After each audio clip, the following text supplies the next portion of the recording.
All right, Ji. So today we are starting a new chapter, that is aggregate demand and aggregate supply. We are done with national income statistics and we are done with circular flow of income. Heading दे दें प्यारी सी, क्या? Aggregate demand.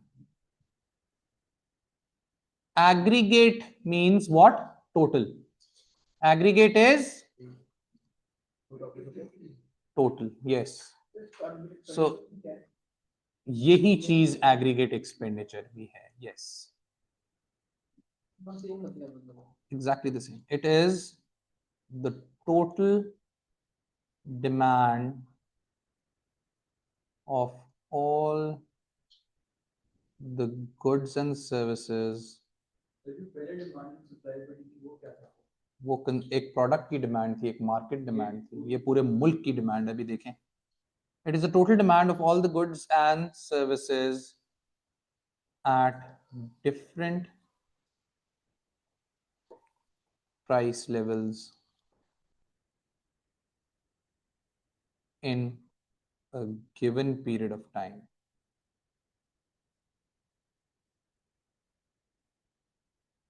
It is calculated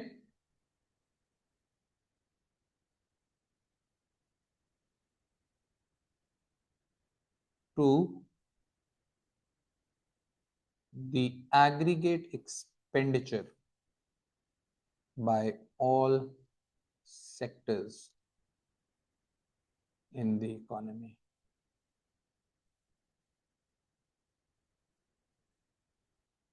Aggregate demand is the same thing as aggregate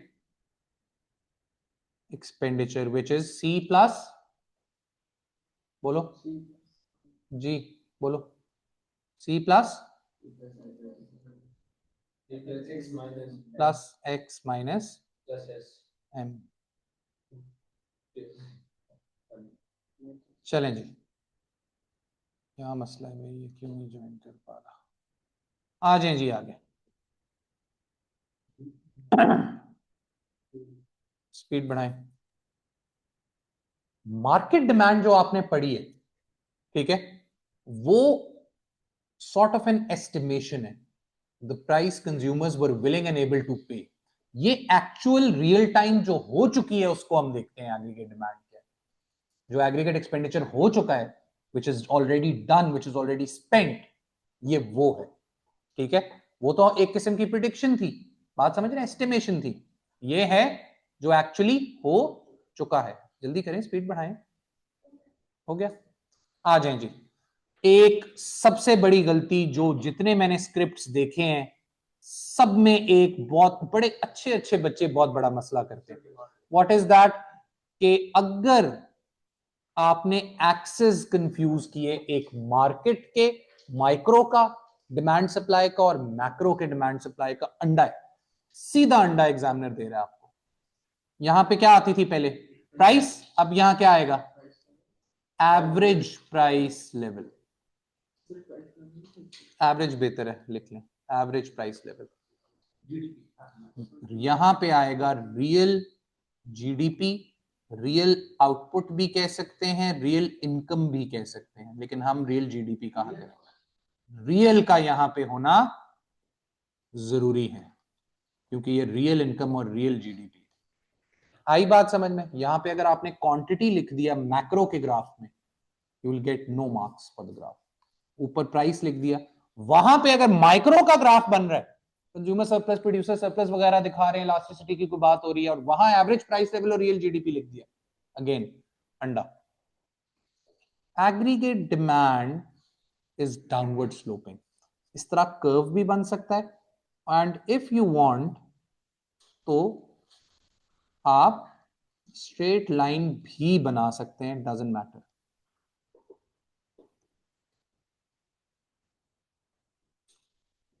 ये macro level पे aggregate demand है. इसका reason for downward being downward sloping, that is inverse relationship between price and aggregate demand, वो नहीं है law of demand का कि price बढ़ रही है तो डिमांड गिरेगी. It's not that as simple as that, because this is expenditure. Consumption expenditure क्यों गिर रहा है? एडी ओवरऑल क्यों कम हो रहा है, इसके रीजंस देखने पड़ेंगे। आई बात समझ में? आ जाए जी, लिखें reasons for downward sloping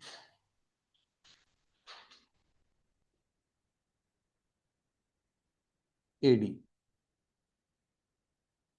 reasons for downward sloping AD.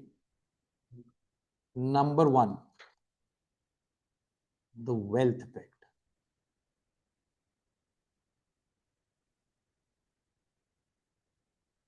सबसे पहला रीजन है wealth effect.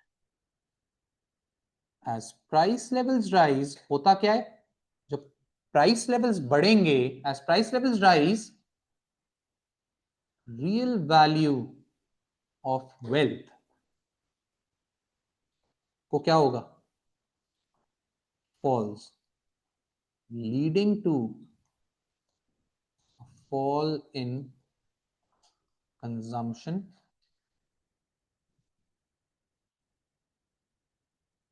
as price levels rise, rise नहीं लिखा मैंने,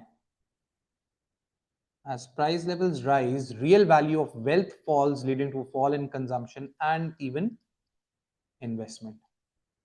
सीधी सी बात है, वेल्थ की वैल्यू कम हो जाती है, in other words purchasing power गिर जाती है जब प्राइसेस बढ़ती हैं, तो आपका कंजम्पशन और इन्वेस्टमेंट गिर सकता है। Real value, real value, real terms में आफ्टर एडजस्टिंग इन्फ्लेशन। दूसरा क्या है, the international effect.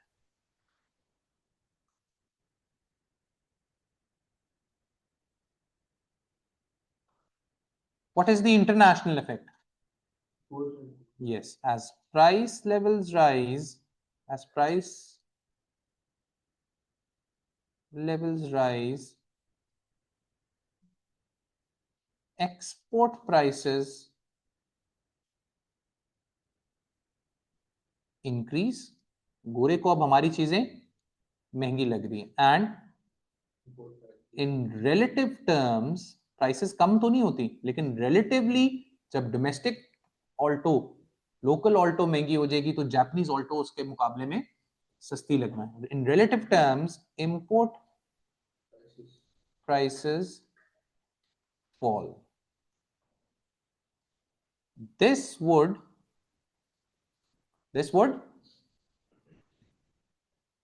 reduce export revenue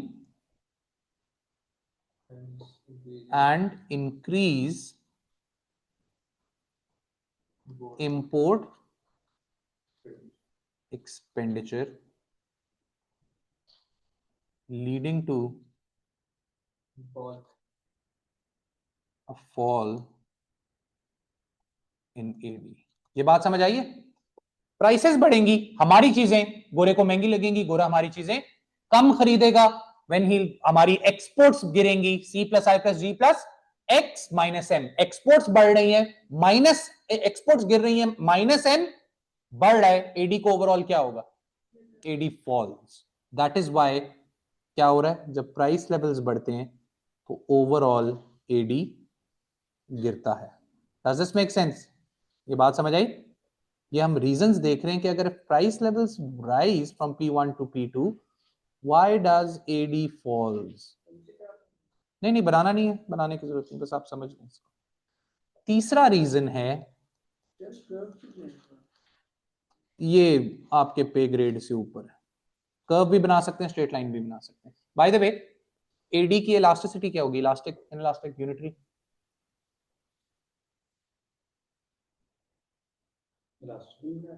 elastic, inelastic, unitary. क्यों क्यों क्यों? इलास्टिसिटी का कॉन्सेप्ट इस पे अप्लाई नहीं होता। एडी के अंदर क्या है, कंजम्पशन है। कंजम्पशन के अंदर क्या है, चीनी भी है, हैवल भी है, जेको भी है, मर्सिडीज भी है, हल्दी भी है, नमक भी है। Do you get it? Are you getting it? Investment के अंदर सब कुछ है, ठीक है, गवर्नमेंट एक्सपेंडिचर के अंदर सब कुछ है। तो बेसिकली क्या सीन है, इलास्टिसिटी का कॉन्सेप्ट एग्रीगेट डिमांड पे अप्लाई ही नहीं होता. It makes no sense to calculate PED. ठीक है. The interest rate effect, average price, ये हम जब पढ़ेंगे क्या, प्राइस इंडेक्स इन इन्फ्लेशन, तो हमें पता चलेगा कि ये क्या है एवरेज प्राइस लेवल जो लिखा है. ये प्राइस इंडेक्स है बेसिकली आपका. The interest rate effect, interest rate effect.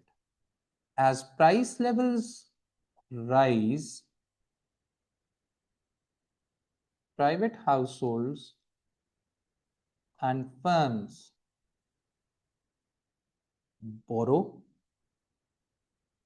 more to meet expenditures, increasing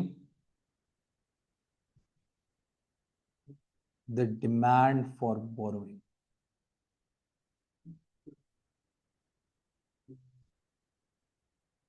Increasing the demand for borrowing. This increases the interest rates.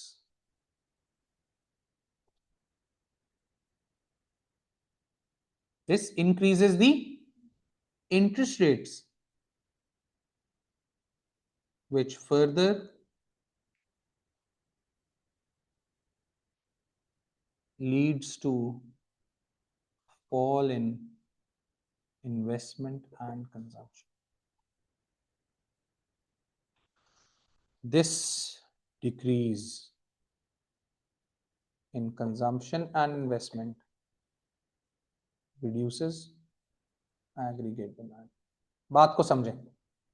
सबसे पहले तो आप निकल जाएं पाकिस्तान की इकोनॉमी से, बाहर निकल जाएं. हम कैश बेस्ड इकोनॉमी है, यहाँ पे बोरोइंग इतना चलता नहीं है. अपने यूके और यूएस वाले कजन से सुना होगा आपने, घर मॉर्गेज पे, गाड़ी लीज पे या हायर परचेज पे या फाइनेंसिंग पे, फोन कॉन्ट्रैक्ट पे. दे यूज द वर्ड कॉन्ट्रैक्ट. वो भी क्या है, वो भी लीज है. जिस तरह हमारी कंपनीज है ना मोबिलिंग, वो भी किस्तें ही है, समझ लें एक तरह की बोरोइंग है.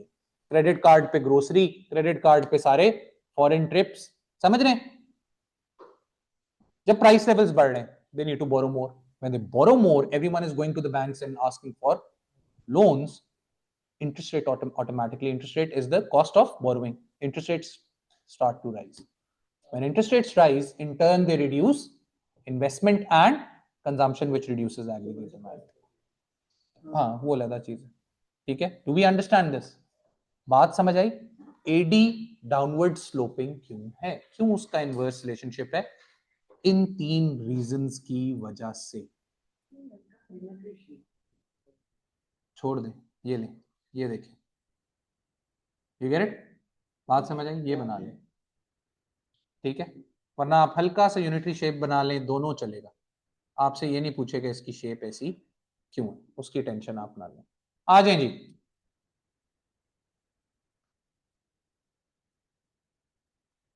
Factors shifting the AD.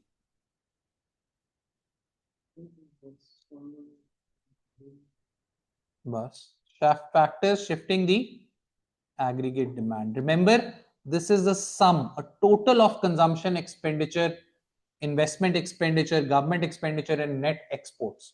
ठीक है. इन सबका सम है, तो ये टोटल में बढ़ रहा है तो एडी बढ़ जाएगा, राइटवर्ड शिफ्ट कर जाएगा.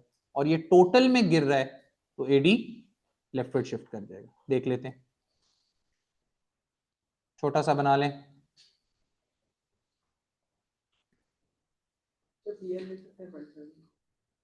नहीं,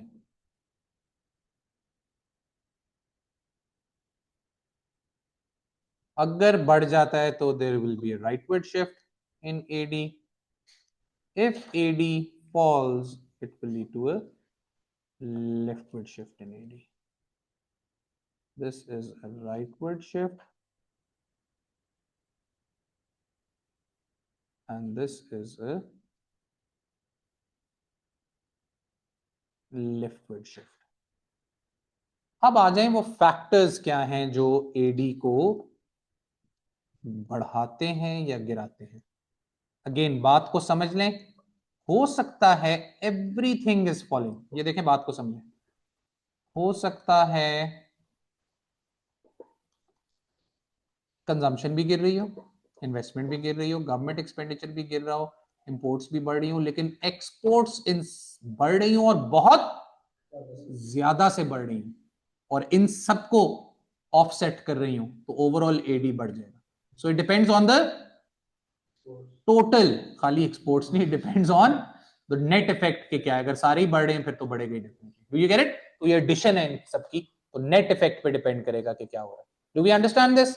अब आ जाएं वो क्या फैक्टर्स हैं which cause the AD to increase. तो हर चीज को इंडिविजुअली देखना पड़ेगा। कंजम्पशन के इंक्रीज के फैक्टर्स देख लें। ये कंजम्पशन एक्सपेंडिचर है, ये माइक्रो नहीं है, ये एक बंदा नहीं है, एक हाउस होल्ड नहीं है, ये पूरी इकोनॉमी है। इंटरेस्ट रेट्स अगर कम हो जाएं, people will save less and consume more. Borrowing आसान हो गई है तो they will increase their consumption expenditure. गाड़ी ले लेंगे, इंटरेस्ट रेट गिरेगा तो लोग पागल हो जाएंगे। आ जाएं जी। फिर वेल्थ, वेल्थ जब भी बढ़ेगी तो कंजम्पशन बढ़ेगी। मुझे अभी पता चले कि मेरे पर दादा सारा इस्लामाबाद मेरे नाम कर गए, मेरी इनकम बढ़े ना बढ़े, मेरा एक्सपेंडिचर अभी बढ़ जाएगा। ठीक है। फिर इवेंट्स, जैसे कि दिसंबर आ गया, वो बॉक्सिंग डे वगैरह होता है, गोरे पागल हो जाते हैं, हमारा ये ईद शीद आता है, तो ओवरऑल मैक्रो इकोनॉमिक लेवल पे कंजम्पशन बढ़ती है, पार्टीज होती हैं, हॉलीडेज होते हैं, वॉट एवर। उससे बड़ा मेजर, पूरा दिसंबर, गोरा पूरा दिसंबर में पागल हुआ होता है, सिर्फ खरीद रहे चीजें, एक मैसिव एक्सपेंडिचर। आई बात समझ में? हमारा भी मोरलेस ईद पे और रमजान में भी चलता ही है, रमजान में भी कंजम्पशन हो जाती है, बढ़ जाती है। ठीक है। इंटरेस्ट रेट्स, वेल्थ, सबसे इंपॉर्टेंट कंज्यूमर कॉन्फिडेंस। अभी माशाल्लाह कैसा कंज्यूमर कॉन्फिडेंस है पाकिस्तान में। ठीक है। मैं गाड़ी खरीदने लगा था, ठीक है, यही ऑल्टो, क्या हुआ, जंग हो गई। I was about to go, मैंने क्या किया, खरीद ली, मैं रुक गया, आई स्टॉप। नो, जंग से गाड़ी का ये ताल्लुक है, मैंने कहा पता नहीं खत्म हो जाए, सब सड़क पे आ जाए, सीरिया बन जाए, खुदा ना खास्ता, तो कैश तो होना, पैसे पैसे जेब में होने चाहिए। तो क्या किया मैंने कंजम्पशन डिले कर दी। इसी तरह हर किसी ने अपनी कंजम्पशन डिले कर दी। कंज्यूमर कॉन्फिडेंस, घर कोई बनाने लगा था, उसने कहा होगा रुक जाए, जब डिफॉल्ट की बातें चल रही थी, लोगों ने कंजम्पशन कम कर दी। उन्होंने कहा कोई पता नहीं नौकरी रहेगी नहीं रहेगी, they are pessimistic about the future. So overall consumption expenditures, people reduce those consumption expenditures. No, it's not. Growth अभी बढ़ रही है। नहीं, मैं इतनी ओवर थिंकिंग भी नहीं करता। What? डेफिनेटली वो तो इंटरेस्ट रेट्स में ऑपोजिट, वो अंडरस्टूड। आ जाए जी। इनडायरेक्ट टैक्सेस कंजम्पशन एक्सपेंडिचर को या डायरेक्ट टैक्सेस? इनडायरेक्ट टैक्सेस कम कर दें, कंजम्पशन इंक्रीज हो जाएगी। हाँ हो सकता है, उस तरह तो बहुत सारी चीजें मेजर ही हैं। इधर आ जाएं, events as in favourable events. बस भाई, इंटरेस्ट रेट्स कम हो जाएंगे, लोन लेना आसान हो गया, बोरोइंग बढ़ जाएगी, इन्वेस्टमेंट इकोनॉमी में ज्यादा हो जाएगी। Investor confidence is the main thing. Pakistan में आजकल इन्वेस्टर कॉन्फिडेंस जीरो हुआ हुआ है। इन्वेस्टर कॉन्फिडेंस जितना बढ़ेगा उतना ये होगा ज्यादा। Social and political stability investor confidence में ही आ जाता है, लेकिन लिख लें चलें, वही आ गया सोशल एंड पॉलिटिकल, सब सब गया। क्रेडिट रेटिंग्स, हाँ पाकिस्तान में इतना मैटर नहीं करता, खाली वो तुम इन्वेस्टमेंट सोच रहे हो ना, म्यूचुअल फंड वगैरह, और उसके अलावा भी तो इन्वेस्टमेंट है। बेसिकली तो इन्वेस्टमेंट क्या है, firms expenditure on capital goods, mainly वो है। ठीक है। Social and political stability, government policies लिख लें, पढ़ेंगे बाद में, आप बस लिख लें गवर्नमेंट पॉलिसीज अगर क्या हुई, फेवरेबल हुई। ठीक है। इंफ्रास्ट्रक्चर इफेक्ट कर सकता है इन्वेस्टमेंट को। इन्वेस्टर कॉन्फिडेंस हो गया, government policies, infrastructure, population as such वो तो करेगा ही करेगा डेफिनेट, वो बहुत फार फेच्ड है। गवर्नमेंट एक्सपेंडिचर को क्या चीज बढ़ाती है? ये लिविंग स्टैंडर्ड इसका आउटकम है, पॉलिसी टूल है। क्या चीज बढ़ाती है, क्या चीज गिराती है, we can not determine, I don't know, neither does anyone. Government का जब दिल करेगा बढ़ाएगी, जब गवर्नमेंट का जब दिल करेगा गिराएगी। Some people you might think के टैक्स रेवेन्यू पे डिपेंडेंट है, कोई डिपेंडेंट नहीं, गवर्नमेंट कैन ऑलवेज बोरो। ठीक है, ये पॉलिसी टूल है। कुछ गवर्नमेंट्स होती हैं, जिस तरह आजकल जो गवर्नमेंट है वो सिर्फ एक ही काम पे बिलीव करती है, ना सी है, ना आई है, ना एक्स है।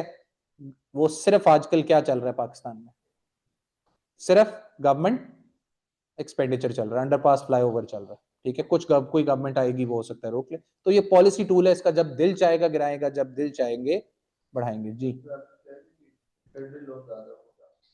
आएंगे पढ़ेंगे, अभी ये सुन लें। आज जी नेट एक्सपोर्ट्स समझ नहीं आएगा, लिख लें, समझ तब आएगा जब हम बैलेंस ऑफ पेमेंट और एक्सचेंज रेट कर लेंगे। इनको क्या चीज इफेक्ट करती है? सबसे पहले एक्सचेंज रेट्स इफेक्ट करते हैं। इनको क्या चीज इफेक्ट करती है? इसको प्रोटेक्शनिज्म इफेक्ट करता है। इसको क्या चीज इफेक्ट करती है? इसको रिलेटिव इन्फ्लेशन, वही है ना प्रोटेक्शनिज्म कहते हैं, रिलेटिव इन्फ्लेशन इफेक्ट करती है, ना सिर्फ आपकी बल्कि दूसरे के भी। इसको क्या चीज इफेक्ट करता है? इसको इकोनॉमिक इंटीग्रेशन इफेक्ट करती है। फ्री ट्रेड एग्रीमेंट किसी के साथ साइन हो गया, वो सारी प्रोटेक्शन ही नहीं, economic integration is something else. Protectionism थोड़ी, वो तो बिल्कुल ऑपोजिट है उसका। हाँ, प्रोटेक्शनिज्म क्या कह रहे हो? प्रोटेक्शनिस्ट होती है, हाँ ऑब्वियसली इंटीग्रेशन है ही कि आप कितना कम करें, लेकिन हल्का फुल्का प्रोटेक्शनिज्म तो हर किसी के पास है। तो वही दोनों चीजें डिफरेंट है। आई बात समझ में? नेट इफेक्ट अगर इंक्रीज का आया है तो इंक्रीज होगा, एडी राइटवर्ड शिफ्ट करेगा, डिक्रीज है तो एडी लेफ्टवर्ड शिफ्ट करेगा। Does this make sense? समझ आ गया? ऑब्वियसली इंपोर्ट्स कट हो रही है, ये तब बढ़ेगा, एडी कब बढ़ेगा? If exports rise and minus MN imports fall, उसके डिफरेंट रीजंस हो सकते हैं। तो overall AD will shift to the right, अगर ये उल्टा हो गया तो AD will shift to the left. जी नहीं, क्यों, टाइम हो गया? हाँ ये इतना है, आगे आ जाए।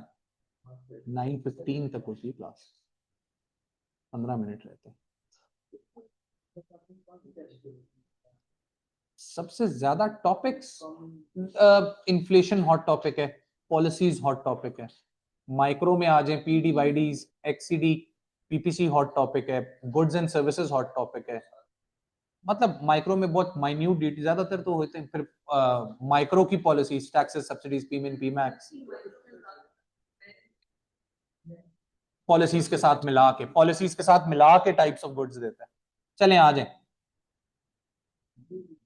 ये पॉलिसीज बड़ी इंपॉर्टेंट है। बाय द वे एडीएस जिसको नहीं समझ आएगा उसको ना इकोनॉमिक ग्रोथ समझ आएगा, ना पॉलिसी समझ आएगा, ना इन्फ्लेशन समझ आएगा, ये कोर है। ठीक है, आ जाए जी। Short run, what is short run? What is short run? Limited time, less than a year, absolutely wrong. Easy हो जाए, नहीं,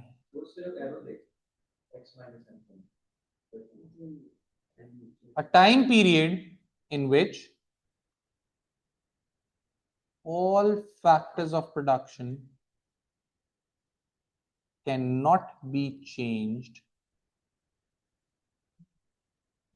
or at least one is fixed. समझाता हूं इकट्ठे तीनों को, लिख लें।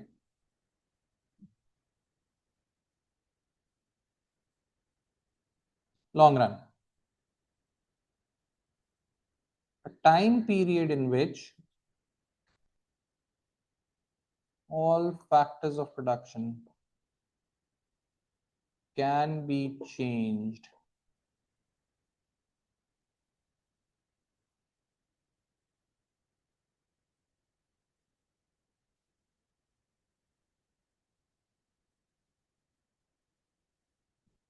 very long run.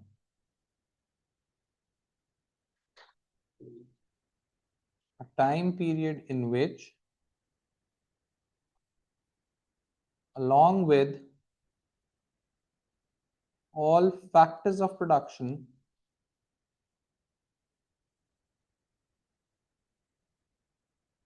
technology can also increase. As in, क्योंकि वो लॉन्ग रन में ही टेक्नोलॉजिकल एडवांसमेंट आ सकता है ना। बात समझो, पहले माइक्रो लेवल पे देखिए। एक फर्म ने ग्रो करना है, एक फर्म ने ग्रो करना है, rubrics wants to grow. Labour तो उसको जैनेटर हो या मैनेजर हो या टीचर हो, हफ्ते के अंदर मिल जाए पाकिस्तान जैसे कंट्री में, ठीक है।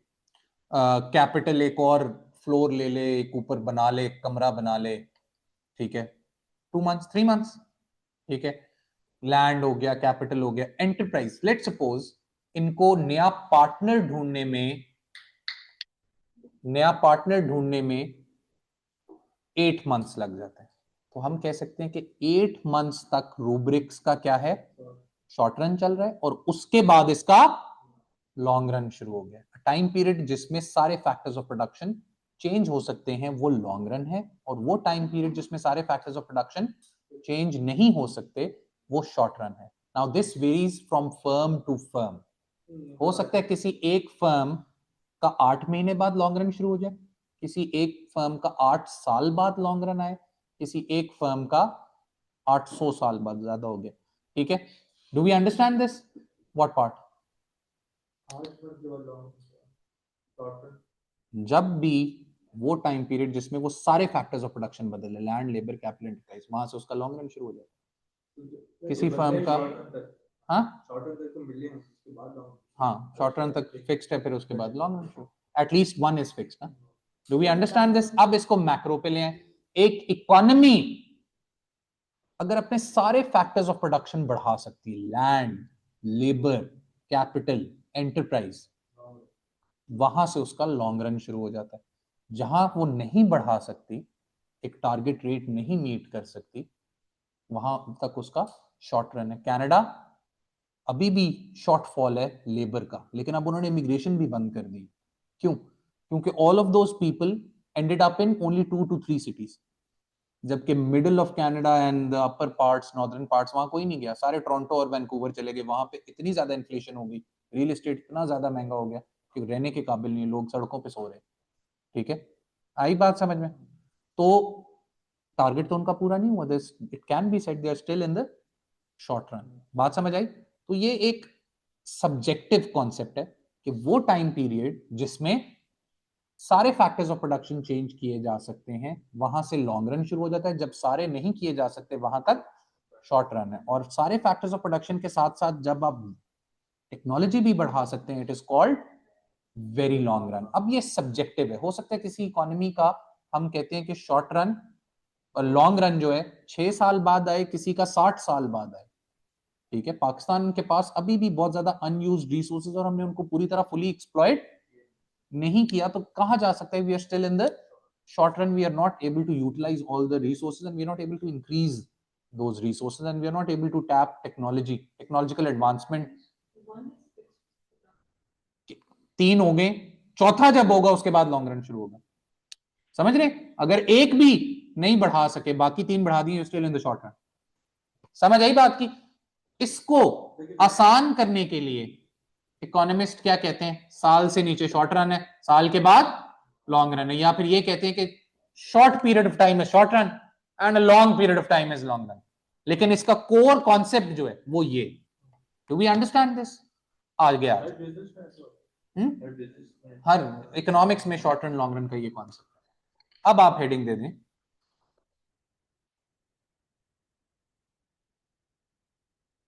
Short run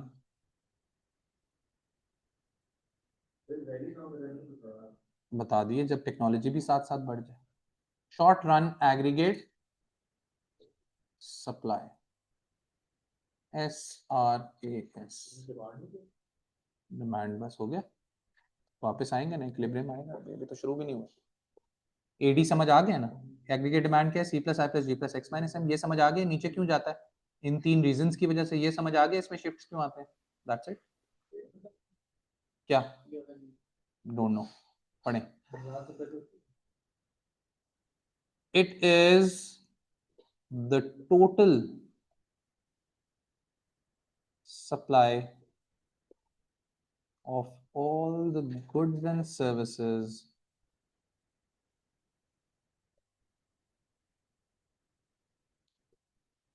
firms are willing and able to supply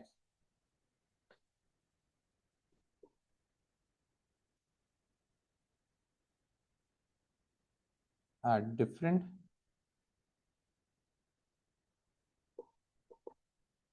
price levels in a given period of time. Total supply by all the firms in the economy. Total output they are willing and able to supply at different price levels. ठीक है, aggregate supply क्या है, वो market supply की तरह, यहां आ गया real GDP, यहां आ गया average price level,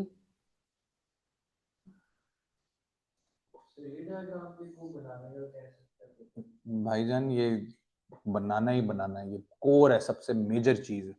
short run aggregate supply is upward sloping, आप इसको इस तरह भी बना सकते हैं, थोड़ा सा कर्व, या फिर आप इसको एक स्ट्रेट लाइन भी बना सकते हैं, डजंट रियली मैटर।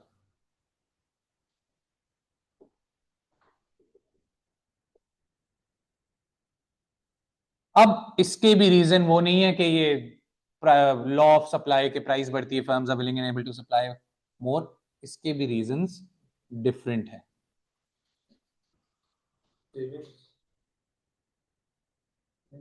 जरा कम सोचो, बहुत ज्यादा सोच रहे हो, या सोचो, सोचना अच्छा है, बोलो कम, जो सोच रहे हो वो बोल रहे हो, दिमाग में सोचो। रीजंस फॉर, नहीं करिए, reasons for upward sloping short run aggregate supply.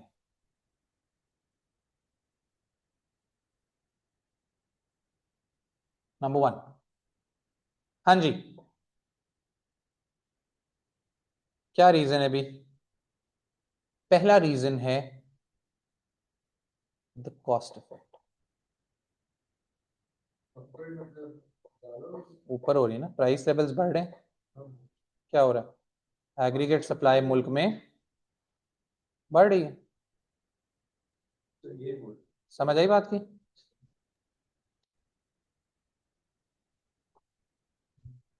कहा जा सकता है, कहा जा सकता है, आप स्ट्रेट लाइन भी बना सकते हैं, शॉर्ट रन में फर्क नहीं पड़ता है, लॉन्ग रन में देखेंगे रेलिवेंट होगा। The cost effect, as price levels rise, cost of production of firms increases. To cover these costs and maintain profit margins,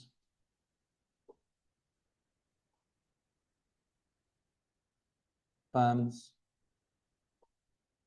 produce more output. Does this make sense? बात समझ आई? जब price levels मुल्क में बढ़ते हैं, हर firm की cost of production बढ़ती है। मार्कर वाले अगर अपना कॉस्ट ऑफ प्रोडक्शन, उनकी प्राइस बढ़ेगी, हर किसी की प्राइस बढ़ेगी, तो रूब्रिक्स की कॉस्ट ऑफ प्रोडक्शन बढ़ेगी। कॉस्ट ऑफ प्रोडक्शन बढ़ेगी तो उस कॉस्ट ऑफ प्रोडक्शन को पूरा करने के लिए, उस प्रॉफिट मार्जिन को मेंटेन करने के लिए फर्म्स क्या करते हैं, जैसे we need to work more, we need to produce more to cover these costs. No, they produce more to cover those. I want to maintain my profit margins na. What I'll do is I never taught in two academies, ठीक है, obviously firm नहीं है, ये एक private individual household की बात है, लेकिन फिर भी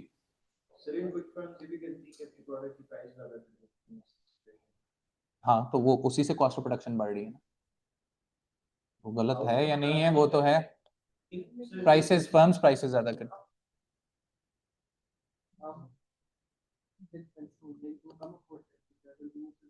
वो तो डिमांड पे डिपेंडेंट है ना, सप्लाई क्यों बढ़ा रही है फर्म्स। फर्म्स देख रही है कि यार खर्चे ही पूरे नहीं हो रहे, अब दुकान 10 बजे नहीं बंद करेंगे, दुकान 11 बजे बंद करेंगे। I never taught in two academies, मुझे करना पड़ गया, क्यों? क्योंकि कॉस्ट ऑफ प्रोडक्शन बहुत बढ़ गई थी, ओवरऑल खर्चे बहुत बढ़ गए थे। मैंने कहा यार 2 अकेडमियां अपनानी पड़ेंगी अब। आई बात समझ में? एक और है the miss interpretation effect, the miss interpretation effect. What is this? As price levels rise, some firms may perceive it as an increase in demand. Hence, in turn, they increase output. Overall prices बढ़ेंगी, कुछ firms को लगेगा कि हमारी demand बढ़ रही है, miss interpret करेंगे कि डिमांड बढ़ रही है, आजकल कीमतें बढ़ रही हैं, वो कहेंगे बनाओ भी और डिमांड बढ़ रही है। समझ आई? तो कुछ फर्म्स इसलिए अपनी सप्लाई बढ़ाती है, मिस इंटरप्रेट, कुछ अपनी कॉस्ट कवर करने के लिए, कुछ मिस इंटरप्रेट करती हैं उस राइजिंग प्राइसेस को और कहती हैं डिमांड बढ़ रही है, तो वो डिमांड बढ़ाना, आउटपुट बढ़ाना शुरू कर देते हैं। रूब्रिक्स ने अभी अपनी फीस बढ़ा दी, मुझे पता ही नहीं था, मुझे पिछले महीने पता चला। तो मैं देख रहा था कि यार मेरा कॉस्ट, बैठे रहे ये लिखे आप, बैठे रहे, मैं कह रहा हूं बैठे रहे। Hence, in turn, they increase output. जी, लेकिन ये प्राइस लेवल्स बढ़ रहा है, कॉस्ट ऑफ प्रोडक्शन नहीं बढ़ी। प्राइस लेवल्स बढ़ रहा है, उसकी वजह से जो कॉस्ट ऑफ प्रोडक्शन बढ़ रही है हर फर्म की, हर फर्म अपनी प्राइसेस बढ़ा रही है। The profit effect,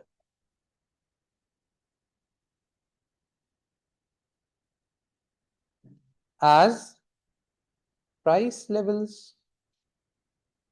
rise, cost of production, अब ये उससे थोड़ी सी मुख्तलिफ बात है, cost of production of few firms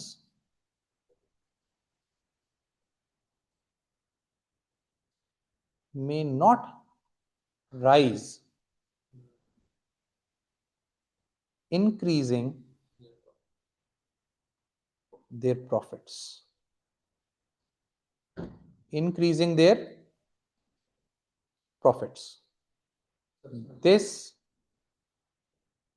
enables them to produce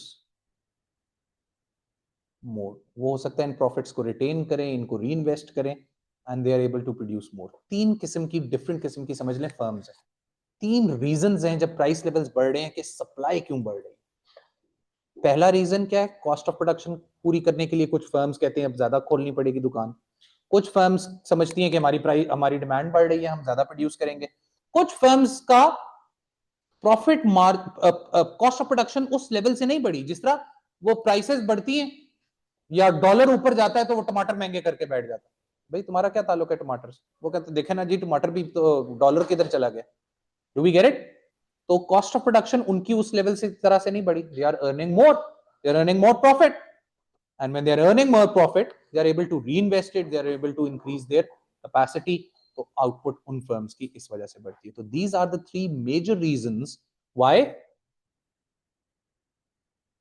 the rightward shift नहीं, why is it upward sloping, इसका सवाल नहीं आ सकता, एमसीक्यूज में हुआ तो आ सकता है। ठीक हो गया? Do we understand this? इसको यहीं से हम टेकअप करेंगे टुमारो।